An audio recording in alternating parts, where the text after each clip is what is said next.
आज की मेरी वीडियो अनारकली बेगम की है। इनको डिप्रेशन हो चुका है।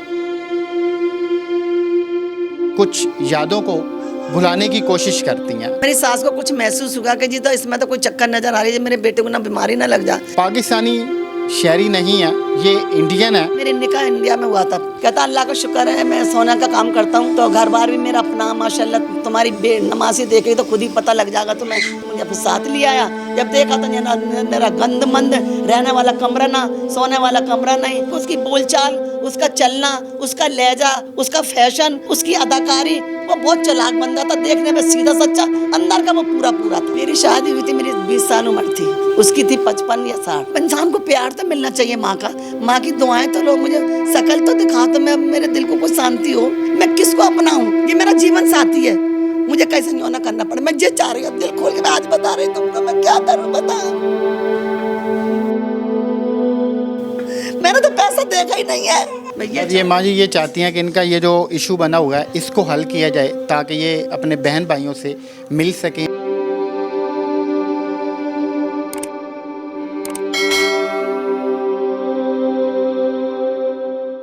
अस्सलाम वालेकुम, आप देख रहे हैं औसाफ डिजिटल। मैं हूं ज़ुबैर अवान। आज की मेरी वीडियो अनारकली बेगम की है।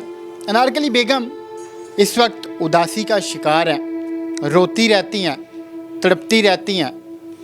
इनको डिप्रेशन हो चुका है। फिर ये डिप्रेशन की मेडिसिन लेती हैं, अपना दिमाग सुन करती हैं, कुछ यादों को भुलाने की कोशिश करती हैं। अनारकली पाकिस्तानी शहरी नहीं है, ये इंडियन है।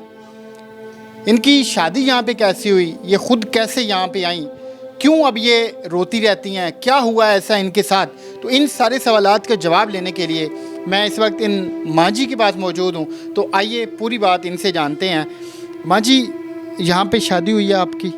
मेरी इंडिया की पैदाशी है, इंडिया में जनी पली, इंडिया में मैं रहने वाली थी। इंडिया से मुझे पाकिस्तान वाला लेके आया था। कैसे शादी हुई आपकी यहाँ पाकिस्तान में? हम एक बहन, हम दो घर में, एक घर में भी आए थे, दो बहन। मेरी छोटी थी बहन, अब तो बेचारी मर गई वो। तो हम एक घर में दो बहन भी आए थे। तो बहन जरा थोड़ी सी दिमाग पागल था थोड़ा सा। तो मेरी सास को कुछ महसूस हुआ कि जी तो इसमें तो कोई चक्कर नज़र आ रही है, मेरे बेटे को ना बीमारी ना लग जा। कहने लगी बेटा तू मेरी बड़ी बहू है, तू मेरे पास रह, इस छोटी को मैंने ना रखना। मैंने कहा चलो ठीक है, मेरे माँ बाप तो मर गए, मैं किससे बात करूँ? कह रहे अपने भाइयों से बात कर। फिर मैंने भाइयों से बात करी। भाई ने कही जब एक को तलाक दे रही तो फिर तेरी भी हम ले लेते हैं। मैं कि वो आपकी मर्जी है। फिर मेरे भाइयों ने दोनों की तलाक ले ली। फिर मैं 2-2.5 साल का बच्चा कर लिया मैंने, जी आसिफ, यह 2-2.5 साल का हो गया। फिर अचानक ही पाकिस्तान वाला बंदा अचानक ही पहुंचा इंडिया। पहले आपकी शादी इंडिया में हुई थी? पहले मेरे निकाह इंडिया में हुआ था आसिफ के बाप के साथ, जो आसिफ है मेरा। फिर वो तलाक मिल गई वहाँ से। फिर मैं रहती रही 2-2.5 साल का, इसको कर लिया। फिर वो यहाँ से पाकिस्तान ही गया शादी करने के, मैं शादी करूँ। तो मेरी बीवी फौत हो गई है, हमने कोई लड़की देखो हमारे लिए। वो फिर नसीब से मेरे नसीब लड़ रहे थे। मेरे घर वालों ने, मामूना ने फिर मेरा रिश्ता कर दिया। रिश्ता करके फिर 3 महीने तक मैं निकाह करके उसके पास रही। उनकी ससुराल में रही मैं उधर ही। कहने लगा चलो मैं 3 महीने, अब 3 महीने बाद मैं आऊँगा, 4 माह के बाद तो फिर इधर ही रहे।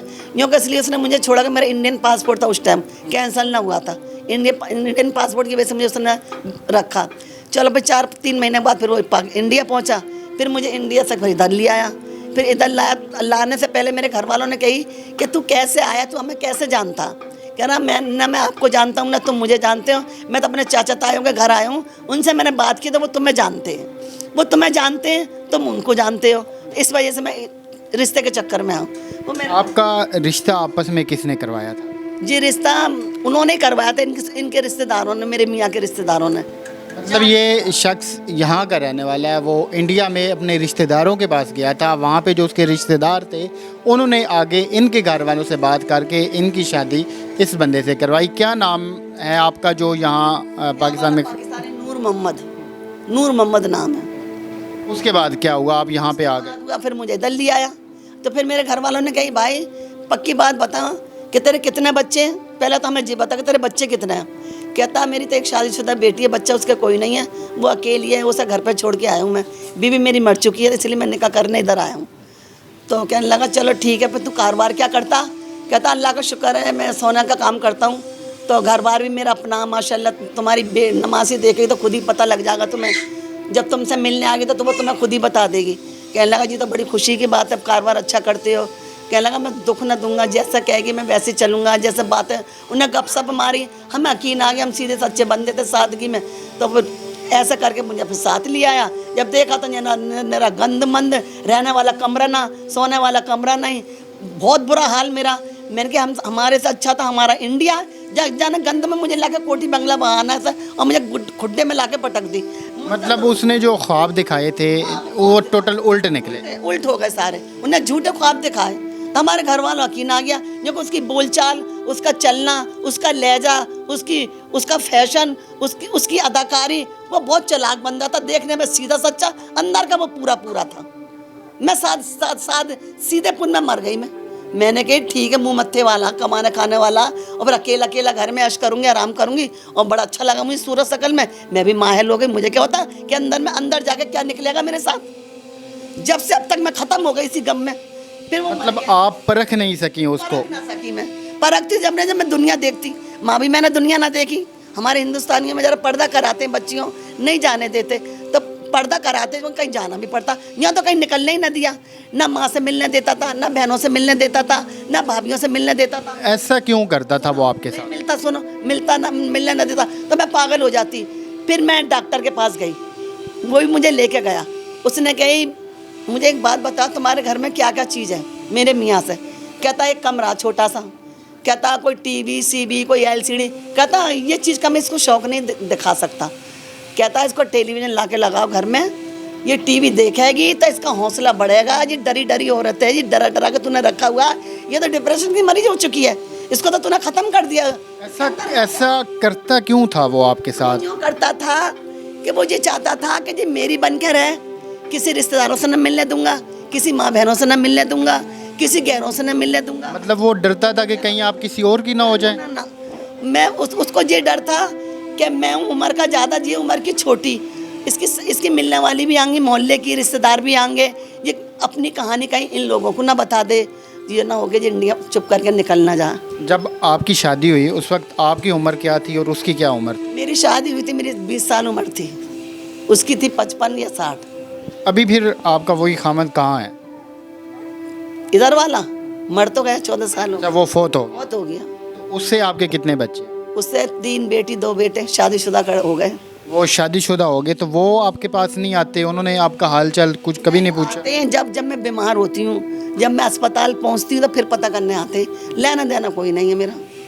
आपकी बेटी भी गरीबों में भी आई हैं, उनका भी किराए का मकान है, तीनों बेटियों का, तो बेटे भी किराए पर रुल रहे हैं। चलो अब इंसान को प्यार तो मिलना चाहिए, माँ की दुआएं तो लो, मुझे शकल तो दिखा, तो मैं मेरे दिल को कुछ शांति हो, कुछ सुकून हो। तो बेटी भी जब आएंगी महीने में 2 महीने में लगाई चल। आजकल बेटा ना बेटियां बन रही हैं ना बेटे बनने में, हकीकत कह रही हैं, सिर्फ अल्लाह सबका बस। मतलब एक तो आपके लिए तकलीफ दे बात वो थी कि आपका खामंद वैसा निकला, आगे से औलाद भी वैसे निकला। भाई असर तो आएगा, नस्ल तो उसी की है ना। वो बाप को कुछ कहती हूँ तो बेटियां मेरी छाती पर चढ़ती हैं, मेरे मरे बाप को क्यों बुरा भला कह रही हो? कौन माँ जी, अब कौन सी बात जो आपको हर वक्त तकलीफ में मुब्तला रखती है? ये सोचती हूँ मैं कि पेट से मैंने बच्चे पैदा करे, इनको एहसास मेरा क्यों नहीं है? मैं किसको अपनाऊं, किससे मैं बात करूं? औलाद से माँ दुखड़े रोती है, बेटों से रोती है, बहुओं से नहीं रोती। बहुएं अपनी जगह बेचारी हैं, मैं उनको क्यों बुरा कहूँ? ज़्यादातर बेटों से ही माँ गुब्बार निकालती है। जब बेटे मेरे पास ना बैठेंगे, ना कुछ देना ना लेना, ना कोई एहसास है, तो फिर क्या करूँ मैं? बोल तब पागल ना होंगे तो पागल इसलिए तो हुई हूँ मैं। जब औलाद भी सेम बाप की नेचर की, बाप की फितरत की निकल आए, वो बूढ़ी बीमार माँ का हाल पूछना गवारा ना करे, घर में जो हालात चल रहे हैं उनके बारे में जानते बूझते फिर भी ना इनके पास आएँ, तो फिर आप खुद तकलीफ़ का और दुख का अंदाज़ा लगाएं कि इस माँ के ऊपर क्या बीत रही होगी। आपके जो पीछे भाई बहन हैं उनसे रब्ता कभी हुआ आपका, बातचीत होती है? अभी इन्होंने भाई देख रहे हैं मेरी मूवी इंडिया की, वो तो रोते हैं बहुत, वो तो तड़पते हैं, वो तो हमारे अमीर भाई हैं। अगर माँ से पैसे नहीं आ सकते मेरे पास, ना मैं दे सकती हूँ, कोई जाएगा तो फिर कोई बात बनाई तो कोई फिर वो मेरी मदद करेंगे। यहाँ से कोई बंदा ही नहीं मेरा, तो मैं कौन जाएगा मेरे घर? आपका जो मेन मुतालबा है या फिर आपकी जो दिल की ख्वाहिश है वो क्या है? आप चाहती क्या है? मैं ये चाहती हूँ कि हुकूमत से मेरी कुछ मदद करवाओ कि मैं घर बैठे किसी के आगे, मैंने आज तक अपने बेटों से भी यूँ ना किया ये बहू यही बात है, अपने ईमान से कहियो, मुंह से बोल, मुंह से आपने मुंह से कह के कभी मैंने अपने बेटों से कहा मुझे 10 रुपए दे दो। मैं ये देखती हूँ तो बिन मांगे माँ को मिले तो बड़ी दिल से दुआ निकलती है। तो जब बिन मांगे ना मिले तो मांग के क्या मिलेगी मुझे? मैं बड़ी इज्जत वाली, आबरू वाली, मैं किसी की कहानी बनना नहीं चाहती। मैं कहूँ अल्लाह ताला मुझे अपने जनाब से दे और मेरे काबिल हमसे मदद कर। मैं इस चीज़ में खुश हूँ। मैं ये सोचूंगी कि ये मेरा पैसा, ये मेरी ज़िंदगी है, ये मेरी खुशी है, ये मेरा खसम है, ये मेरा जीवन साथी है। मुझे कैसे नहीं होना करना पड़े। मैं ये चाह रही हूँ, दिल खोल के मैं आज बता रही तुमको, मैं क्या करूँ बता। मैंने तो पैसा देखा ही नहीं है। मैंने तो वो पैसा देखा है लोगों के पैर दबा के 50 रुपये पकड़ा दिए, गए 100 पकड़ा दिए। अभी मालिक से पूछना बस से तो मैं सारी कहानी बता दूँ। क्यों हम उसी इतने सारे उसी कमरे में रह रही हूँ उनके सामने। मैंने कभी बस्से से क्यों ना करा? क्यों मुख किराए मालिक मकान है, वैसे वो दुख सुख पूछने आगा, बोल बतला के चला जाएगा। जिस माँ के जवान बेटे हों, हट्टे कट्टे बेटे हों, उनके होते हुए अगर ये बूढ़ी माँ घर में जाके ख़वातीन को दबा रही हो, उनका मसाज करके जो चंद रुपए मिलते हों उससे घर का खर्च चला रही हो, तो फिर शर्म का मकाम है।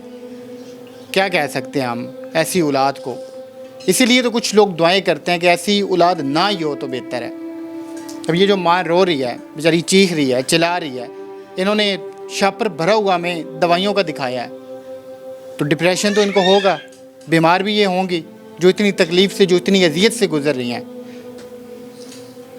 तो इंशाअल्लाह अल्लाह पाक हम सब के हाल पे रहम फरमाए। इन माँ जी के साथ एक और मसला है कि इनके कोई आईडी कार्ड के ऊपर नेशनैलिटी का इशू चल रहा है, जिसकी वजह से ये अपने जो इनके हमसाया मुल्क में बहन भाई हैं ये उनसे नहीं मिल पाती। तो अभी ये चाहती हैं कि ये कुछ टाइम के लिए उनसे मिल के आएँ ताकि इनके जो दिल का बोझ है वो कुछ हल्का हो। तो ये सिर्फ ये चाहती हैं। आप माँ जी पक्का वहाँ पे जाना चाहती हैं या फिर कुछ टाइम के लिए? मैं आना जाना, मेरा आना जाना क्या उन्होंने खुद कहा कि अगर तुम 3 महीने को, हम 3 महीने के छोड़ देंगे, 4 महीने को तुम्हारे जैसे बच्चे आए थे। तो जो मुकम्मिल चाहती है तो मुकम्मिल में जब जाती, जब मेरे यहाँ कोई भी ना होता। मेरे बच्चे हैं, मेरे जमाई है, मैं इनको नहीं छोड़ सकती। मैं बुरी तरह फंस जाऊँगी, मैं रोऊंगी, तड़फूंगी। औलाद जैसी भी है तो मेरी औलाद पेट से तो मैंने ही पैदा करे, मगर ये कि मेरा इतना रास्ता खोल दो कि मैं साल में 6 महीने में, साल में 6 महीने में, 15-20 दिन के नहीं, महीने के नहीं चक्कर लगा के आ गई। ये माँ जी ये चाहती हैं कि इनका ये जो इशू बना हुआ है इसको हल किया जाए ताकि ये अपने बहन भाइयों से मिल सकें, उनसे मुलाकात कर सकें, कुछ टाइम उनके पास गुजार के फिर ये वापस यहाँ पे आ जाएं। क्योंकि यहाँ पे इनके इसी खामन नूर मोहम्मद से 2 बेटे भी हैं, बहुएँ भी हैं, इनके पोते पोतियाँ भी हैं। तो ये थी आज की वीडियो। इंशाअल्लाह ये जो बहन अपने भाइयों से बिछड़ी है ये ज़रूर एक दिन उनसे मिल भी सकेगी।